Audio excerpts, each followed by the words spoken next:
Hello, everyone. I think we are live now. Welcome to the Office of Research and Economic Development Town Hall. This office is a couple months old. I'm their new executive director. My name is Heather Dawson. There's people that have been working in this office, though, for years, doing great work, and I'll tell you about them. This is just a combination or a restructuring that brought some people together into a new office. So I'll talk about how ORED, what we call it, is structured, how this office can help you in terms of research and creative activities, help you find collaborators either within the university and engaging outside with those outside of the university. And I'll talk about some new ORED initiatives, some of which provide opportunities for faculty to increase their scholarship through different programs, as well as thinking about interdisciplinary efforts. And then I'll talk about upcoming ORED webinars too, and I'll take your questions. So I have some slides to go through.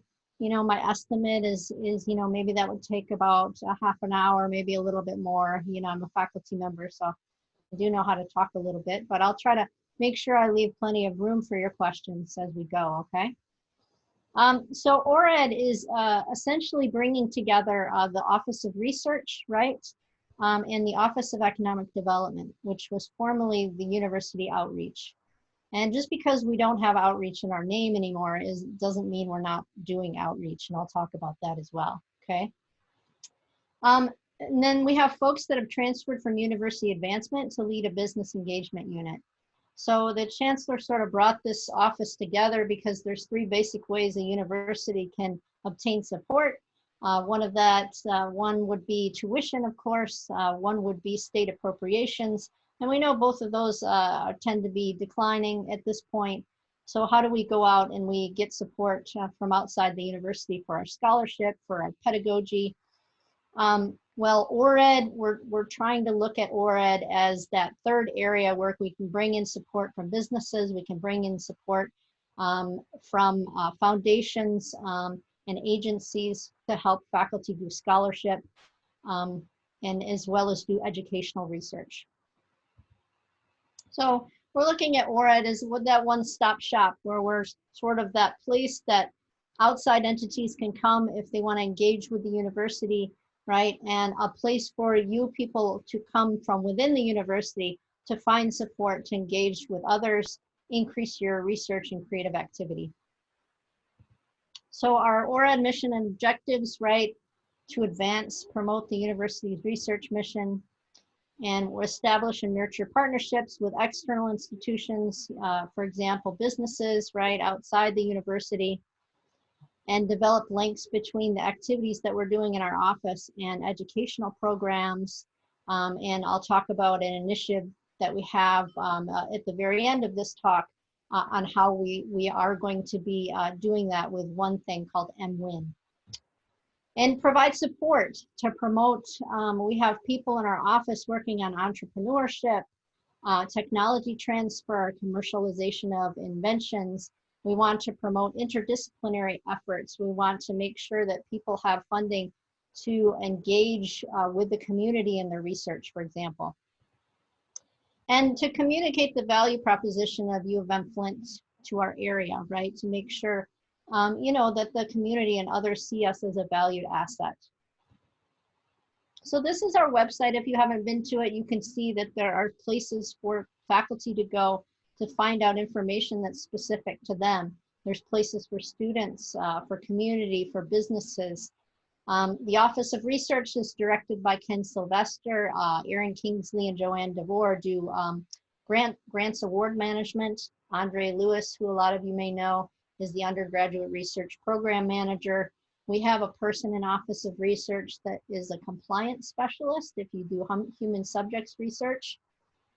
And then we have somebody, Mary Auger, is involved in research development and technology transfer. Lee Morrow is our research compliance specialist that I just talked about.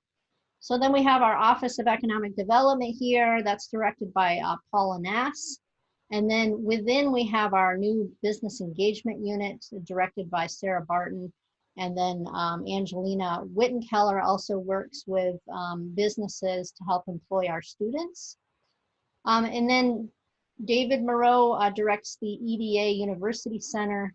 This is to build and sustain the economy through the 7-county I-69 thumb region, right? We have a GIS center run by Troy Rosenkrantz. This helps faculty with data analysis via GIS, mapping support, as well as he does work with the community as well. And then we have an innovation incubator that's run by Nick Custard to help people start, local people start businesses and nonprofits. And Kelly Cottrell, she helps us with all of our administrative needs. So that's, you know, us in a nutshell. So in terms of bringing in funding for your research and creative activities, we are definitely here to help. So we have internal funding available. Some of you may know about these. Some of you probably don't know about all of what's available. We have an applied research fund. This actually helps faculty do research with the community or benefit the community. We have the Flint Truth and Action Partnership Project. This is just a picture of some faculty that were awarded these project grants in order to do some research and creative activities in their area with the community to benefit the community. We have RCA awards, or Research Creative Activity Awards. We had 14 projects awarded in fiscal year 20, which is actually less than normal, but that just went into a rolling admission or submission process. So there's no deadlines for the RCA awards. So whenever it's convenient for you to sort of look ahead and get funding for your research, then you can do that. We have civic engagement course grants. So these allow for a civic engagement designation in a course that you might be teaching to help engage with the community. And we provide you with funding to help you get that started. UROP, of course, you have undergraduates working on research or creative activities. That program, we had quite a lot of faculty and students that were sponsored in fiscal year 20, and we're eager to have even more in fiscal year 21. And then we also have funding to support student internships. So if you have students that are looking for internships, you know, they can go and find that, like we have through our business portal, for example, businesses can advertise using this program called Handshake for our students to try to get students working for them. And then we also have a Mott grant that can help bridge those internships for students, where students can apply and actually find money to help them maybe take an internship that would normally have less pay than they would be expecting, and we can help bridge that. Okay, so we also have funding in terms of external funding support for faculty to receive that. We have Ken Sylvester is great at finding grant and foundation opportunities for faculty. These are just some of our examples. We had, you know, about half of projects that were submitted for external funding in fiscal year 20 were awarded, right? We have partnerships with business and industry and research and teaching. You know, I'll give you a couple of examples. So, for example, sometimes companies want validation studies, right? And they get faculty to try to do this, faculty with expertise in that area. So for example, we had a software-based company that was searching for a partner to conduct a study to validate that their software improves patient care. So someone from our office met with a faculty member in the College of Health Sciences about her interest in working for the company. The conversations went really well, and it led to a research collaboration, and the team received $40,000 in funding. Another example is, you know, reaching out to the College of Engineering, right? Lanre Aluko is interested in potentially, and the other faculty in engineering, potentially looking for industry to fund course projects for their senior design capstone course. So this is a way to get industry involved in trying to solve industry-defined problems, which provide opportunities for your students as well to sort of understand what industry needs are. So in terms of collaborators, so some folks can do their research or creative activities and not necessarily require funding. So let's, you know, help you find collaborators and help other people that do require funding find collaborators. One way to do this is actually to activate your profile in Michigan Research Experts. So you go here, right? experts.umich.edu. This is essentially a place where you can find collaborators, either other faculty or businesses can actually find you through this. You can find funding. You can type in, for example, your field of expertise, and it will give you agencies that fund in those areas. You can actually help track patents, right? What patents are involved in your particular field of expertise. We're also sort of working with that Michigan Research Experts to be able to allow people to create a scientific CV from their Michigan Research Experts profile. So there's good uses for that, and I encourage people to activate that profile so we can find you, right, and other people can find you that you may want to collaborate with, and you can find others.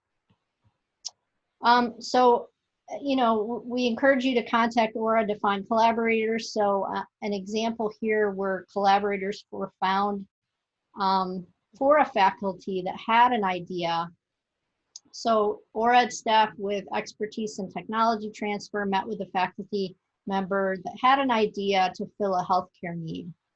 So in 6 months, the team member we have in ORED, Mary Auger, was able to provide a team of 4 people for this faculty member and $5,000 in funding for a prototype for that particular idea.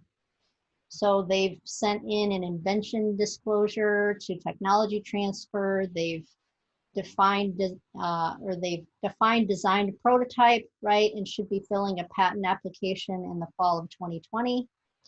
Right, and it looks like a prototype is going to be built by UM-Flint's engineering team, and testing of the device will occur in the School of Nursing Simulation Center in 2021. So this is just an example of you know, how things might work when you're looking for collaborators, and you let us help you find them as well. In terms of support for research and creative activities, you know, we have proposal development help. Ken Sylvester is very good at helping faculty write grants. For example, a faculty member in engineering just applied for an NSF career grant with help from the Office of Research. And this was help in regard to writing as well as pre-award management, which other staff in Office of Research can do. So if you work with human subjects, we do have somebody available that she does work out of Ann Arbor, but she is assigned to Flint as well. So she works on those submissions. She's available through Zoom and all the other platforms. And there's also educational sessions via Zoom through another that you can contact Lead Morrow and find more about, right? We have pre and post award management, of course, and this is mainly done by Joanne DeVore and Aaron Kingsley in our office. Andre Lewis is an expert in Qualtrics. He goes out to faculty classrooms and teaches about Qualtrics to their classes. He also helps provide support for faculty that need support if they're having issues with a Qualtrics account, or they need help otherwise in sort of working Qualtrics. Statistical help, we can offer workshops, and we've done that in the past.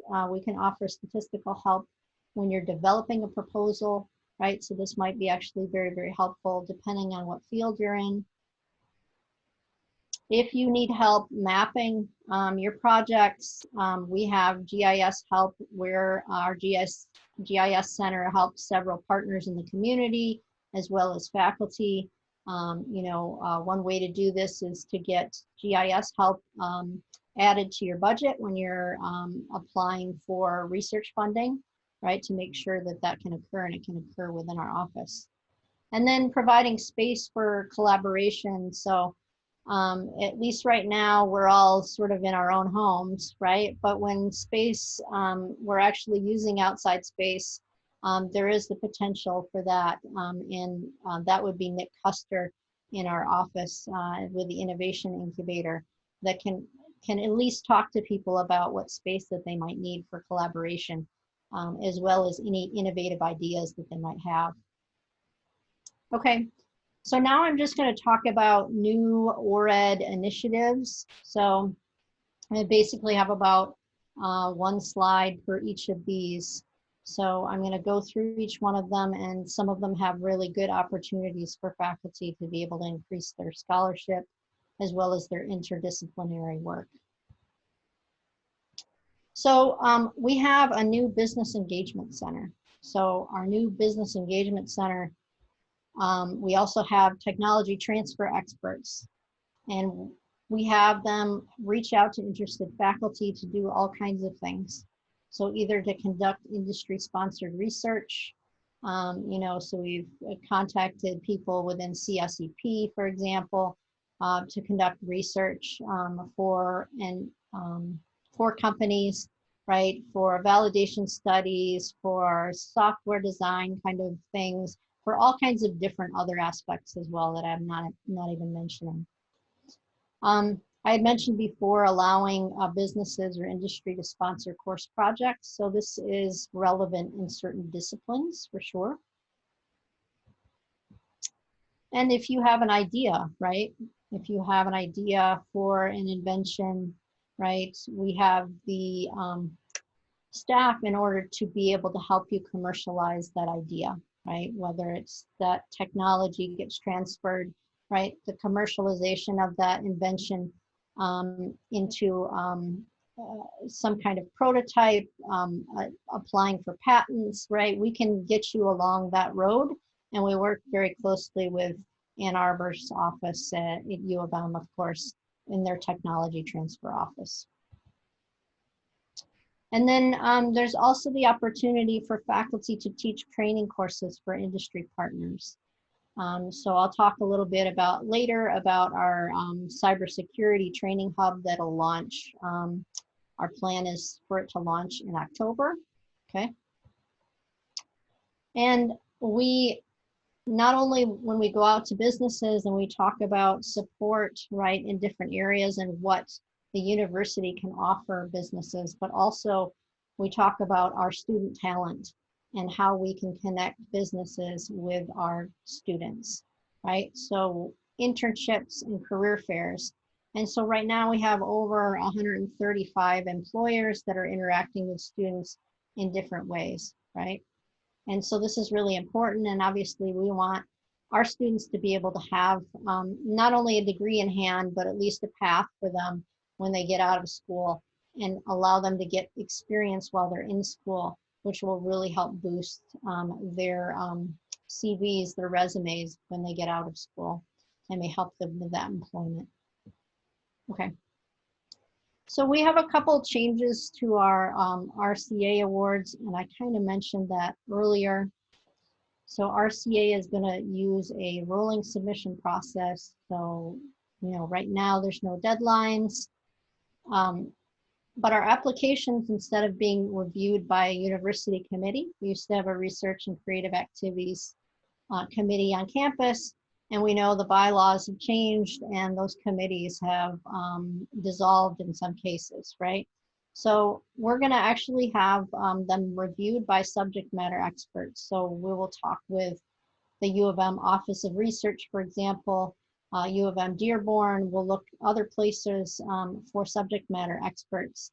And this way, not only can those subject matter experts look at things like significance and innovation of the particular project, but they can also provide really, we think, high quality feedback for people to take that RCA award maybe as a little bit of seed funding to then take that and apply for external funding after that, right? So hopefully that'll provide feedback for people to improve their applications for an external award potentially, if that's what you're looking for.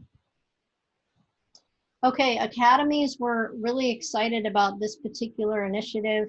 The academies is essentially what it does is that you as a faculty member would go out and, even with our help, potentially find funding opportunities and target either an NSF, an NIH, or a professionally managed foundation grant, right? In arts and humanities, there's plenty of professionally managed foundation grants, so we're not leaving you out there.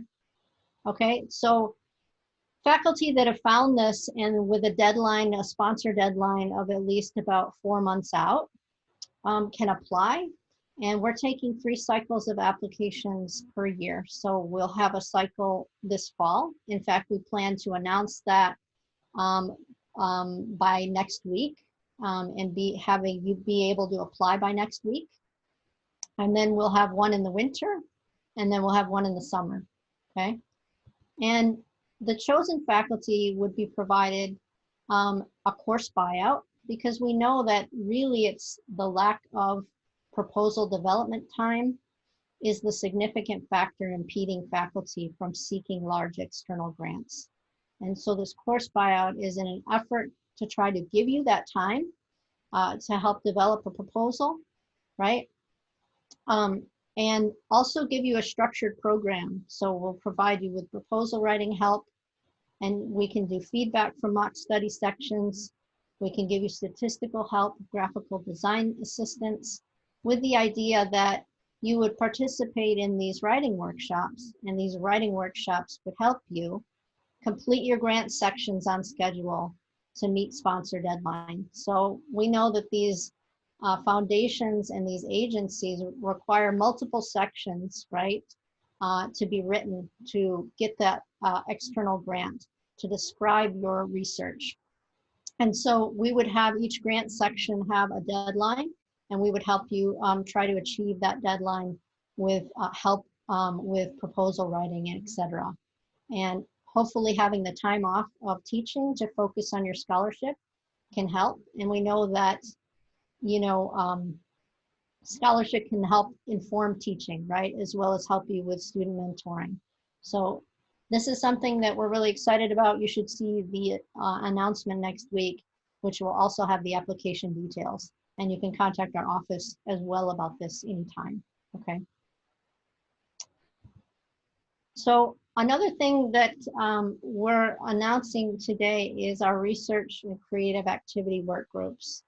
And so this is something where we're taking faculty and we're looking at topic areas that could consist of 10 or more faculty. So what we did is we sort of looked across the university, and we thought about topics that surrounded initiatives that might be going on in the university that had at least a core group of faculty that we thought of at least 10 individuals. So what we would like to do is work with these work groups to target grant opportunities in their topic areas. And so with the idea that we would choose faculty leads in these topic areas, and then and provide them with names of potential faculty to join these work groups, or those faculty leads can reach out to people that they know that should be joining that particular work group. And then we came up with 3 work group topics to start with, okay? So racial, economic, and environmental justice. So, you know, we have a diversity, equity, and inclusion strategic action plan. That's going to be announced in a town hall on September 23rd. And we know we have faculty that have active scholarship in this area. And hopefully pedagogical initiatives as well will come out of this group. So a specific focus within the broad theme of these DEI initiatives is diversity in STEM. So this has funding opportunities at NSF too. And if you can present this within a broader framework, it's more likely to be more compelling and competitive. So if people want to even just focus on that within this work group, this is a possibility. We know that environmental health is very important in Flint, and we have faculty and staff that have been involved in the U of M President's Commission on Carbon Neutrality, so are interested in working on sustainability in urban landscapes. And, you know, think about yourself in some of these, even if you work on planning, cities, or if you work on smart cars or something like this. This is, and then of course, environmental health for all of our nursing faculty, right? Our College of Health Sciences faculty, and so many people in between, our education faculty, their School of Management, right? And plenty of opportunities within CAS, right, for these folks. And then our third work group topic to start with is arts and culture, right? With the idea that we currently have a partnership that we're trying to grow with the Flint Cultural Center and the Flint Institute of Arts around this topic. And we think that this is a very good topic to potentially get that external funding for, with the idea that the Chancellor has said that he would provide seed funding for each of these work groups to start with, right? Because often you need to get some work going first, you need to get data potentially, and that takes some seed funding. And so he suggested that, for 2 years, he could seed fund each one of these work groups with an option for a third year, with the idea that these work groups would then go out to seek external funding as well to continue the work that they've started. And this will help hopefully bring some interdisciplinary work and faculty together to work on increasing their scholarship, right, in ways that they might be very interested in doing. Because sometimes it does feel like they're sort of an island out there on your own. I know I'm a faculty member, but it would be nice to work on these initiatives with other faculty, I think. And then we have our Michigan Wolverine Innovation Network. This is, the idea behind this is to build relationships among faculty and students and community and our industry partners to solve industry identified technology problems, as well as sort of provide experiential learning for our students. And the way we want to do this is be a semester-long fellowship for faculty. And these are faculty coming from all of the different units. And it would culminate, right, with an interdisciplinary capstone course, right, that worked with faculty on that industry partner identified problem or opportunity, right? So faculty would be provided a stipend, faculty would be provided training on how to take an idea from concept to launch with an innovative program, or talking about training on how to solve an industry defined problem, or take an industry defined idea and take it to launch. So faculty, at least in here, would be required to work together. And you're talking about faculty from all of our different units in the university to teach an interdisciplinary capstone course, right? And we're currently working with the provost office to create that capstone course to be housed within the provost office. So it will allow faculty to come together from the different units, teach that interdisciplinary capstone course, students coming from across units to take that interdisciplinary capstone course to hopefully get that experiential learning. So we're trying to, think about sort of innovative ways we can bring faculty together to do things. So MWIN, this is something that we would be launching very soon as well. So you should definitely look for that. A little bit more to watch for. We have a cybersecurity training center that's going to be launched. That will be coming very soon. We have faculty already within our university that will be providing workshops and training in association, right, with this training center, right, that would end with sort of a cybersecurity training certificate for folks. We work with the College of Arts and Sciences on their liberal learning and entrepreneurialism. This year, 4.0 is going to be a focus on industry, and this is where we sort of bring faculty together to talk about some work that they're already doing in order to sort of think about how we can come together as like, this is obviously open to not just CAS, but thinking about liberal learning and entrepreneurship. And then we're going to virtualize. Obviously, that's a big important thing to do right now is virtualizing a lot of your programs, right? Because we're all sitting in our houses right now. So we have a lot of innovative programs that we're going to be virtualizing. So for example, we'll have workshops, webinars for entrepreneurs, for example, including a 3-part workshop series for food entrepreneurs. We see that that's pretty common, at least in the local area, for folks to be interested in taking their food ideas and making them into a business. And then we also have our Young Sharks program. And this is when we're actually working with K through 12 teachers and their students in grades 3 through 5.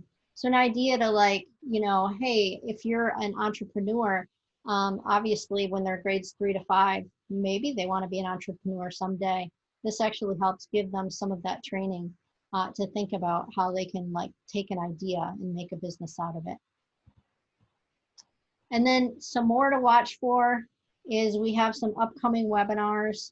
So Ken Sylvester is our Director of Office of Research. So there's 2 key ones if you are looking for internal or external funding. These are going to be really important to attend. So one would be on October 8th, and this is navigating funding. Both of these are going to be held at 10 a.m. in the morning. So October 8th at 10 a.m., navigating funding, and October 29th at 10 a.m. is writing a competitive research grant, which he has a lot of experience helping faculty do. So I promised I wouldn't talk too long, but I hope this provides you with at least an overview of our office and some of the new initiatives that we're starting. Again, this is a brand new office, right? We just sort of came together in July, but there's a lot of opportunities here, and we welcome for you guys to reach out to us, and we hope that some of the initiatives are going to help faculty feel more supported as they work on their research and creative activities, as well as sort of bringing business into the fold and getting us more engaged with external institutions, right?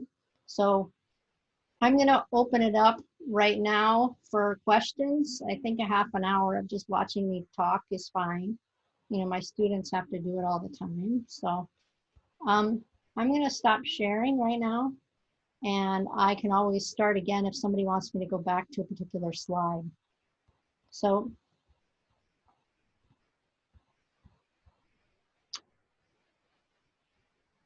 Mary Auger from our office just wanted to ensure that people knew that there's also funding available through some other avenues. So if you want, please take a look at the chat so you can see where, and we also have that faculty member that I mentioned that had an idea that she wants to take to launch. She's applying for a patent and everything.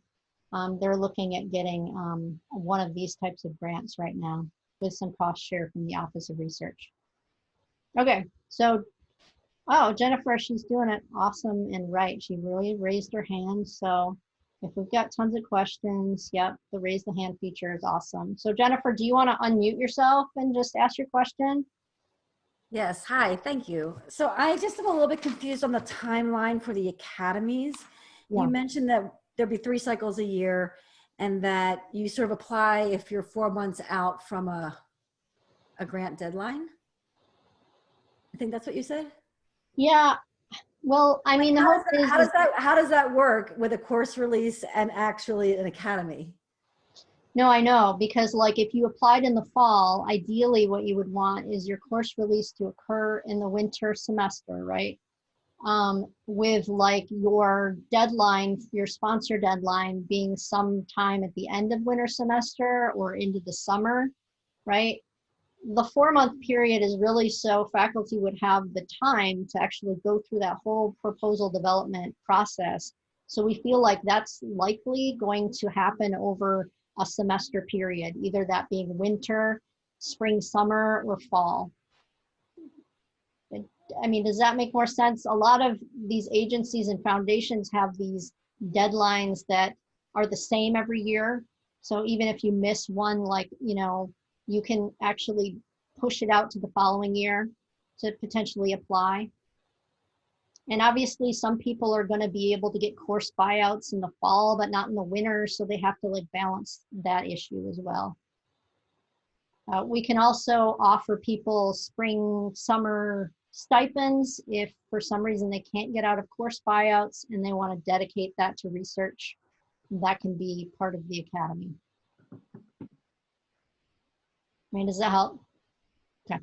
Yeah, I mean, I guess I'll just have to look at grant deadlines and then your deadlines and make a calendar. But I hear what you're saying, but I just don't know that it aligns perfectly easily, but we'll figure it out. No, nothing's perfect for sure. I mean, I guess I would ask you to just reach out to us, right? And like Ken in the Office of Research and talk about like, you know, what grants you might be targeting and how we could do that. Okay. Nick, is it basically people I think show up, whoever raised their hand next shows up next, right? So Alon, do you want to unmute yourself and ask a question? Yeah, can you hear me? Thank you, Heather. Can you hear me? Yes. My question relates to the statistical support that you indicated that would be available to the researchers. Can you talk a little bit about that? Are you talking about the Ann Arbor statistical support, or are you talking about statistical support on the Flint campus?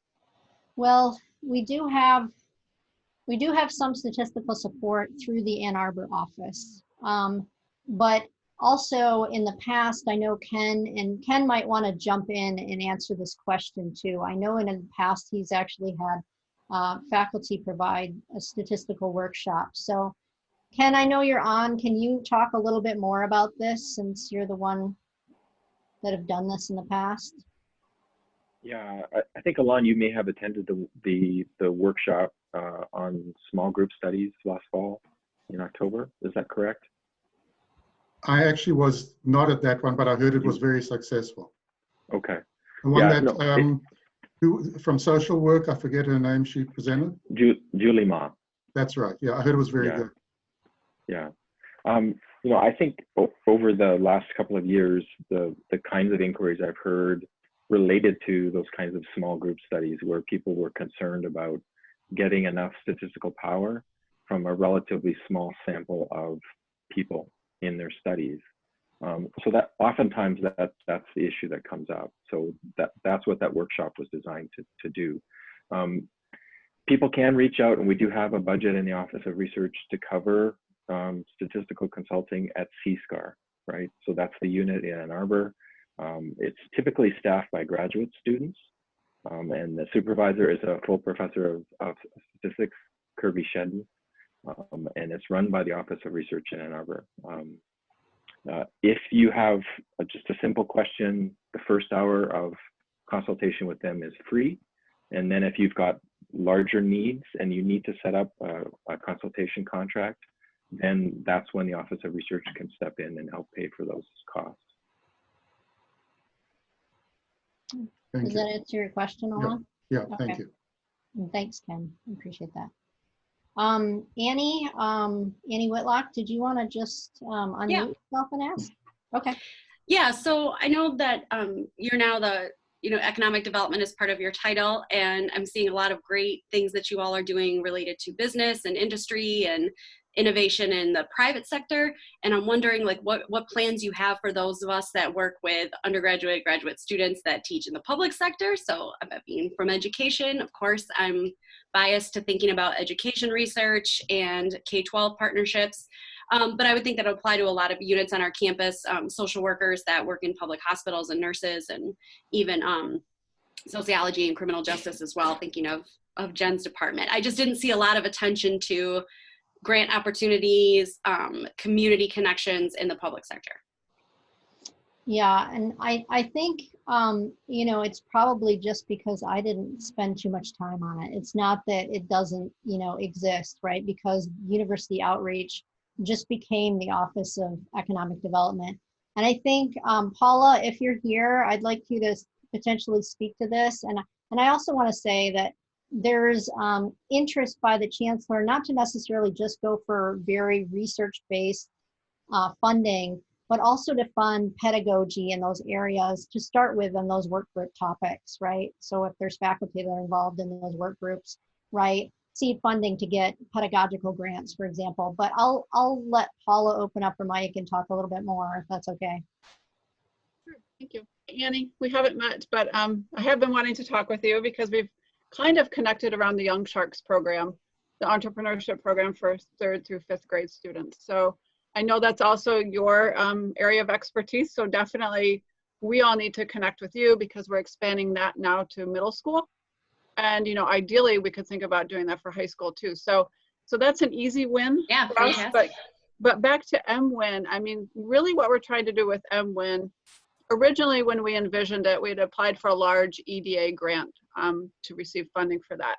We wound up receiving funding from another source, a local foundation, who is generously funding the Faculty Innovation Fellows. And so we've kind of changed our position on M-Win, being specifically around technology and industry. And what we really want to do is think about taking that entrepreneurial mindset, creativity, innovation across the whole campus. So what we're going to do with the Faculty Innovation Fellows is we hope to get one representative, one fellow from each one of the schools and colleges to participate in that program, and really aimed at, it could be a large industry identified need, it could be a need identified by a local school district, for example, or a teacher or a classroom, or, you know, it could be some kind of art innovation, for example. So we're really looking at that larger sense of creativity, innovation, entrepreneurial mindset, and then thinking about how that group of fellows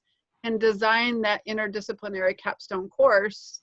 And it might be that one of the groups of students in that course has a need that comes from, you know, a school system or a teacher, or maybe it's about youth entrepreneurship. But for sure, youth entrepreneurship is one of our primary interests within our office, particularly within our innovation services. So we really want to connect with you. When I've had discussions with Dean Barnett about innovation and entrepreneurship, I've always really wanted to try and bring him in. I mean, there have been some conversations around the Flint Children's Museum and innovation, for example, and how to connect what they're doing, what the new school in Flint is doing around innovation. So there are conversations we all would really, really love to have with you and everybody else in your school. So I'm glad you brought it up, and I hope that we continue to talk. Thank you very much, Paula, to speaking to Annie's question. And thank you, Annie, for asking that. One thing I would add too is that right now the ORED is sort of looking for internal advisory board members. So, you know, we're basically looking and making sure that all the schools are represented. And so that way we would like to have at least 2 individuals from each school or unit on campus, with the idea that we're not leaving anybody out. When we're thinking about these new initiatives, how do we make sure that we're very inclusive across the different schools and colleges? And that's one way to do that. Heather, could I mention one more thing? Mhm. I think that Dr. Briskin's also in this call, I'm not sure. He's talked about, for example, computer science and some kind of curriculum for K-12. And also Troy Rosenkrantz is on the call, and we've contemplated doing some GIS training for K-12 also. So there's lots of different things we're trying to work on. I know you're very involved with the Michigan Council for Social Studies. So Yep. and MGA. there's a lot we can do together. So Great. thank you. See, I mean, even though like I'm, you know, the executive director of ORED, there's lots of really great people that have been working in the Office of Research and University Outreach, and now Office of Economic Development and our business engagement team that are already just doing great work. So mostly I just get out of the way and let them do the awesome things that they're doing. So I don't see any hands up. I'm looking in the chat to see if anybody added anything. All right. Are there any other questions that we can answer for people right now? We're certainly glad that we got such attendees. And if you have any interest, right, of course, in serving on our board, as well as any other questions that came up from today, looking for funding, looking for collaborators, asking about how your particular unit might be involved in some of the initiatives, then we actually welcome you to contact us. You can contact me, right? Paula, Ken, Sarah heads up our business engagement unit. If you want to talk to her, that's Sarah Barton. So I urge you guys to sort of do that. And we definitely appreciate you guys joining us today in our town hall.